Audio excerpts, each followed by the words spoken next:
Ahead of International Women's Day, pay transparency advocates are calling for an end to secrecy around salaries. They say employment clauses and workplace cultures that prevent people discussing what they earn suppress wages, with women and vulnerable groups losing out the most. Daniel Ziffer reports. El área socioemocional de los niños, porque esa parte no está quedando bien.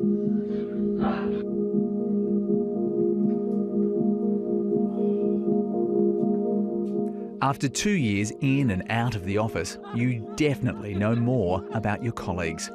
But you probably don't know what they earn. Pay secrecy is a feature of Australia's workplace relations system. It is common in a lot of workplaces. Pay secrecy is everything from clauses that stop you telling co-workers what you earn to cultures of silence. By preventing the flow of information and the sharing of information, absolutely suppresses wages. It creates cultures of fear and distrust and silence. And women, they cop at the worst.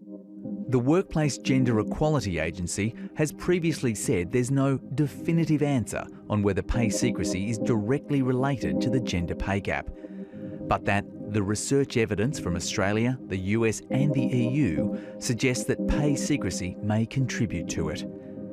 It did say pay secrecy prevented equal pay for equal work, and that employees tend to overestimate their co-workers' pay if they do not have full information about salaries.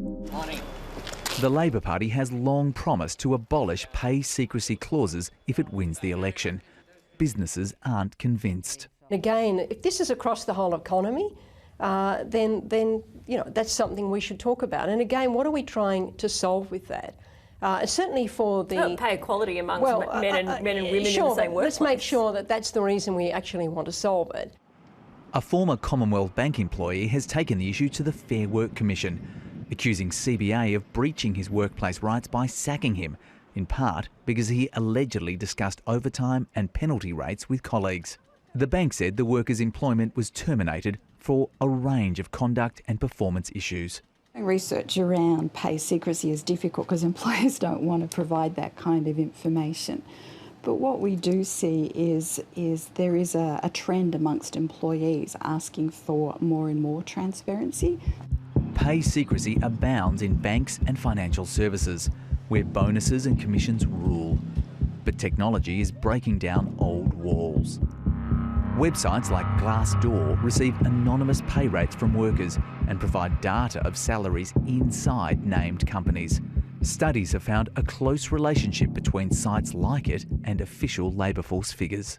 So people are actually putting accurate information into those databases. Employers contend there's a social taboo around discussing money, and that they're simply reflecting employee wishes when they enforce pay secrecy. But there's not a lot of academic evidence to support that. With some of Australia's biggest names, including the Commonwealth Bank, Qantas, 7-Eleven and the ABC, found to have ripped off workers in recent years, it's getting harder to argue against transparency. And if people don't know what their colleagues earn, they'll guess anyway. So they'll look at where you live, how you live, where you send your kids to school, and they'll make assumptions about what you get paid on the basis of what they see. Keep all of those distractions out of the way. In a world where more is on show than ever. 3, 2, 1. Maple, excuse me. The bottom 20% get nothing. They're really unfair tax cuts. People want to see much stronger action from the government when it comes to climate change. It's no coincidence that we have a wages crisis in Australia. Transitioning to net zero emissions, it doesn't seem like there's much room for gas.